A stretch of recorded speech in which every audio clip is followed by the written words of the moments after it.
रहीम। जो आज का लेक्चर है वो यूनिट है हमारे पास प्रोटीन्स बायोकेमिस्ट्री में। सबसे पहले देखते हैं कि इस चैप्टर में हम क्या पढ़ेंगे। एक तो जनरल केमिस्ट्री जो प्रोटीन्स या अमीनो एसिड्स की होती है, उसके बाद प्रोटीन्स की कंपोजिशन, फिर उसके बाद जो है हम प्रोटीन अपने पास बॉन्ड कैसे बनाते हैं जो पेप्टाइड बॉन्ड होता है। फिर स्ट्रक्चर ऑफ प्रोटीन में देखा जाए तो प्राइमरी, सेकेंडरी, टर्शियरी और क्वाटरनरी स्ट्रक्चर्स हैं। इसके अलावा फंक्शंस ऑफ प्रोटीन क्या होती हैं, फिर बायोलॉजिकल इंपॉर्टेंस क्या है प्रोटीन की, उनकी सॉल्युबिलिटी, कंपोजिशन, बायोलॉजिकल फंक्शन वगैरह सारा का सारा। सबसे पहले बात कीजिए अमीनो एसिड्स की, तो अमीनो एसिड जो होते हैं बिल्डिंग ब्लॉक्स होते हैं प्रोटीन के। छोटे छोटे अमीनो एसिड मिलकर प्रोटीन्स बनाते हैं और ये भी जो आपस में मिलते हैं तो आपस में ये बॉन्ड बनाते हैं जिसको हम कहते हैं peptide bonds.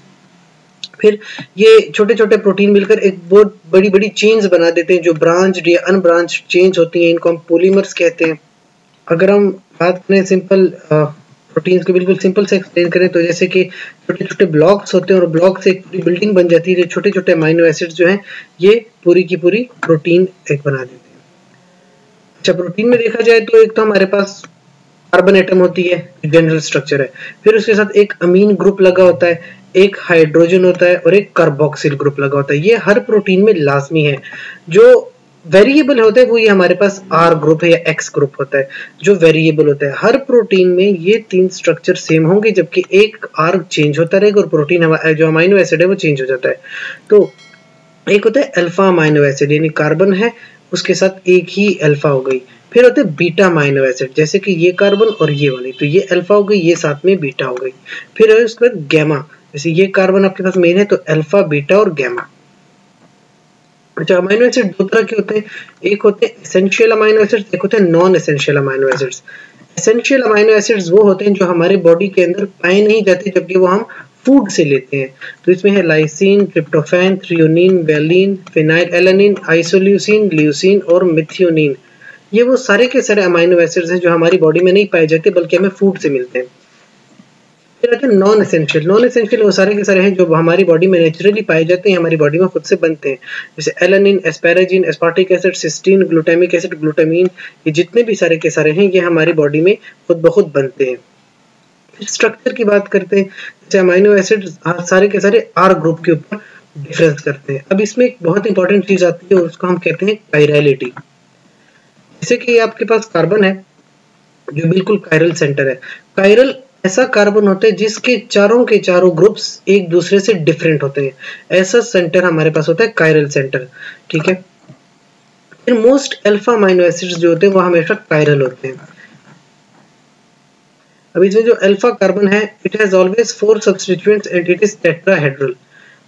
All except proline have an acidic carboxyl group, a basic amino group and alpha hydrogen connected to the alpha carbon। तो ये आप देखो ये कार्बन एक ग्रुप यहाँ पे अलग है, ये हाइड्रोजन यहाँ पे अलग, आर नीचे अलग होता है और ये पूरा का पूरा ग्रुप अलग है। तो ये आपके पास होगी अल्फा कार्बन। फिर स्पेसिफिकली अगर आर की जगह आप हाइड्रोजन लगा देते हो तो आपके पास पहला अमीनो एसिड बनता है जिसको हम कहते हैं ग्लाइसिन। इस तरह आप यहाँ पे CH3 कर दो तो वो बन जाएगा एलानिन। तो जैसे जैसे आर चेंज करते रहोगे अमीनो एसिड चेंज होता है। क्लासिफिकेशन की बात करें तो amino acids, common amino acids can be placed in 5 basic groups। तो 5 basic group में पहला तो नॉन पोलर एलिफेटिक, फिर एरोमेटिक, फिर पोलर अनचार्ज्ड, फिर पॉजिटिवली चार्ज्ड और फिर नेगेटिवली चार्ज्ड। ये 5 ग्रुप्स हैं जिनमें हम अमीनो एसिड्स को क्लासिफाई कर सकते हैं। अच्छा, ज्विटराइन क्या होता है, जैसे आपके पास ये कार्बन है तो ये एक नॉर्मल हमारे पास यहाँ पे स्ट्रक्चर है। अब इसमें से क्या होता है कि यहाँ से एक हाइड्रोजन ये नाइट्रोजन का लोन पेयर गेन कर लेता है तो ये NH3 पॉजिटिव हो जाता है जबकि यहाँ पे नेगेटिव। तो हमारे पास amino acids in the form of zwitterion भी पाए जाते हैं। आइसोइलेक्ट्रिक पॉइंट या आइसोइलेक्ट्रिक एक ऐसी pH होती है जहाँ पे the molecule carries no electrical charge और नेगेटिव और पॉजिटिव चार्जेस आर इक्वल। जैसे कि ज्विटराइन में नेगेटिव भी एक है और पॉजिटिव भी एक है। ऐसे पॉइंट को हम कहते हैं आइसोइलेक्ट्रिक पॉइंट। उसके बाद है peptides and peptide bond. Peptides और small condensation products of amino acid, यानी जब दो अमीनो एसिड आपस में मिलते हैं तो एक के पास होता है OH जो कि कार्बोक्सिल ग्रुप का है और दूसरा अमीन ग्रुप का हाइड्रोजन।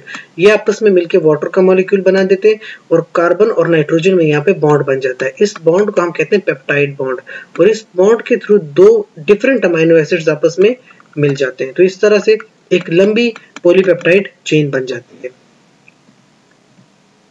इंपॉर्टेंस और फंक्शन की बात करें तो जितना भी हमारे पास प्रोटीन कंटेंट है ये सारे का सारा अमीनो एसिड या प्रोटीन्स है। एक तो बायोकेमिकल कंपाउंड जैसे पॉलीमर्स होते हैं अमीनो एसिड के, फिर उसके बाद कंपोजिशन में वन और मोर पॉलीपेप्टाइड्स यानी कि डिफरेंट अमीनो एसिड, कुछ बड़े बड़े पॉलीपेप्टाइड होंगे, कुछ छोटे छोटे होंगे। फिर स्ट्रक्चर में देखा जाए तो फोल्डेड इनटू ग्लोब्यूलर या फाइब्रस फॉर्म, यानी या तो वो इस तरह गोल गोल यानी ग्लोब्यूलर होंगे या फाइब्रस शीट्स होती हैं ऐसे फाइब्रस फॉर्म में पाए जाते हैं। फिर फंक्शन के डिफरेंट बायोलॉजिकल फंक्शंस ये सर्व करते हैं। सबसे पहले तो सेल स्ट्रक्चर जो है, सेल स्ट्रक्चर जैसे साइटोस्केलेटन जो कि माइक्रोफिलामेंट्स है, माइक्रोट्यूब्यूल्स हैं, ये प्रोटीन्स की बनी है। फिर कॉन्ट्रैक्टाइल मशीनरी या of the muscle, actin, myosin, सारा का सारा मसल प्रोटीन का बना हुआ है। फिर ऑक्सीजन जो हमारी बॉडी में ट्रांसपोर्ट होती है हीमोग्लोबिन की वजह से, प्रोटीन है। फिर जो हमारे पास सर्च फॉर फॉरेन इन्वेडर जो एंटीबॉडीज होती है हमारी बॉडी में, इम्यून सिस्टम बनाती है, वो प्रोटीन की बनी हुई है। फिर जो हमारे पास डिफरेंट एंजाइम्स है जो पूरा का पूरा बायोमेटाबॉलिज्म करते हैं, वो सारा का सारा प्रोटीन के बने हुए हैं।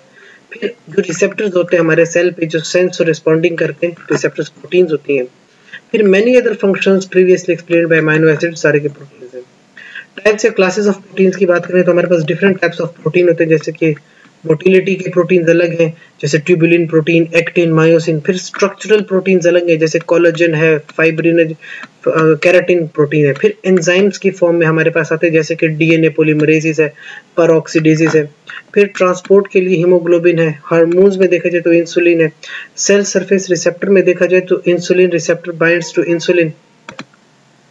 अच्छा, सेल सरफेस रिसेप्टर में जैसे इंसुलिन रिसेप्टर्स होते हैं। न्यूरोट्रांसमीटर में देखा जाए तो एंडोर्फिन्स, एनकेफेलिन्स। इम्यूनोग्लोबुलिन्स में जितनी भी एंटीबॉडीज हैं। इसके अलावा पॉइजन्स वगैरह में रेड मींस डेंजर। जो castor oil plant produces the deadly toxin ricin, ये सारी प्रोटीन्स हैं। टाइप्स अकॉर्डिंग टू कंपोजिशन अगर बात करें तो सिंपल प्रोटीन्स होती हैं जैसे एल्ब्यूमिन, ग्लोबुलिन, ग्लूटिनिन। फिर उसके बाद कॉन्जुगेटेड प्रोटीन्स, इसमें पॉलीपेप्टाइड या अदर मॉलिक्यूल्स में अगर आप देखें ग्लाइकोप्रोटीन्स या न्यूक्लियोप्रोटीन्स। फिर उसके बाद derived proteins obtain from simple protein by action of enzymes जैसे कि प्रोटियोसिस, पेप्टोन्स। क्लासिफिकेशन सॉल्युबिलिटी पे देखें तो 3 ग्रुप्स में आते हैं हमारे पास। एक होती है फाइब्रस लाइक प्रोटीन, यानी फाइबर्स की तरह के होते हैं जैसे कोलेजन है। एक ग्लोब्यूलर प्रोटीन होते हैं जैसे कि मायोग्लोबिन वगैरह।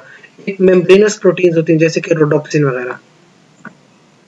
तो types of proteins, there are 2 types of protein जैसे फाइब्रस प्रोटीन की और ग्लोब्यूलर प्रोटीन्स की अगर हम बात करते हैं तो fibrous protein they are found in the skin, tendons, bones, muscles, does not dissolve in water. Globular में देखा जाए तो enzymes, hormones, haemoglobin dissolve in water. अच्छा, प्रोटीन स्ट्रक्चर में देखें तो एक होता है 4 तरीके से प्रोटीन का स्ट्रक्चर हो सकता है। Primary structure, secondary structure, tertiary structure और फिर क्वाटरनरी स्ट्रक्चर। प्राइमरी स्ट्रक्चर बिल्कुल ये लीनियर स्ट्रक्चर होता है जिस तरह के यहाँ का बना हुआ है। सेकेंडरी स्ट्रक्चर में फिर इन फोल्डिंग्स आती हैं जिनमें हाइड्रोजन बॉन्डिंग आ जाती है। टर्शियरी स्ट्रक्चर 3 डायमेंशनल स्ट्रक्चर होता है। प्राइमरी स्ट्रक्चर देखें तो बिल्कुल अमीनो एसिड एक लीनियर फॉर्म में यहाँ पे मौजूद है, प्राइमरी स्ट्रक्चर होता है ये। सेकेंडरी में देखें तो ये शीट्स हैं और ये इनमें बेंड्स आ जाती हैं। ये बेंडिंग आती है because of the hydrogen bond, तो ये होता है प्रोटीन का सेकेंडरी स्ट्रक्चर। फिर टर्शियरी स्ट्रक्चर में देखें तो ये 3 डायमेंशनल स्ट्रक्चर होता है। और क्वाटरनरी देखा जाए तो ये 2 या 2 पेप्टाइड से ज्यादा आपस में मिल जाते हैं, जैसे कि हीमोग्लोबिन की 4 चेन्स होती हैं, तो ये क्वाटरनरी स्ट्रक्चर बन जाते हैं। फाइब्रस और ग्लोब्यूलर प्रोटीन्स में देखें तो फाइब्रस देयर आर स्क्लेरो और फाइब्रस प्रोटीन्स। फिर एग्जांपल में keratin, collagen, elastin, fibroin all are sclero proteins. फिर आपके पास नेक्स्ट आ जाती है role of such proteins include protection and support, forming connective tissue, tendons, bone, muscle ये वगैरह। जैसे ये केराटिन है, कोलेजन है, एलास्टिन है, डिफरेंट फाइब्रस प्रोटीन्स हो गई। फिर shape long protein filaments, rods होती हैं, काम इनका है स्ट्रक्चर या स्टोरेज करवाना। सॉल्युबिलिटी वाटर में इनसॉल्युबल होते हैं। अकरेंस अक्सर एग्रीगेट्स की फॉर्म में मिलते हैं हमें। फिर लिमिटेड रेजिड्यू विद रिपीट्स, अक्सर इनकी जो रेजिड्यू आपस में रिपीट होते हैं और बहुत कम कम होते हैं। स्ट्रक्चर ऑफन इसमें क्रॉस लिंक्स बिटवीन चेन्स आ जाती हैं और डीनेचर नहीं होते। ग्लोब्यूलर प्रोटीन्स देखा जाए तो ये ग्लोब्यूलर जैसे स्फेरो प्रोटीन्स इनको कहते हैं। ग्लोब्यूलर ये स्फेरिकल या ग्लोब लाइक शेप के होते हैं। समवट वाटर सॉल्युबल है। फिर कोलॉइड्स बनाते हैं वाटर में। उसके बाद देखा जाए तो term globin can refer to more specifically to proteins include globin fold, यानी इनमें ग्लोबिन फोल्ड्स आती हैं। मॉलिक्यूल जैसे कि मॉलिक्यूल्स एपोलर या hydrophobic amino acids are bound towards the molecular interior. Where जब पोलर हमारे पास चेंज है हाइड्रोफिलिक अमाइनो एसिड्स, ये बाउंड होते हैं आउटवर्ड्स पे, अलाउइंग डाइपोल डाइपोल इंटरेक्शंस आपस में करते हैं विद द सॉल्वेंट, जो कि मॉलिक्यूल की सॉल्युबिलिटी इस डाइपोल डाइपोल इंटरेक्शन की वजह से है। तो folding in a different way can affect function of the globular proteins, less stable as compare to fibrous proteins.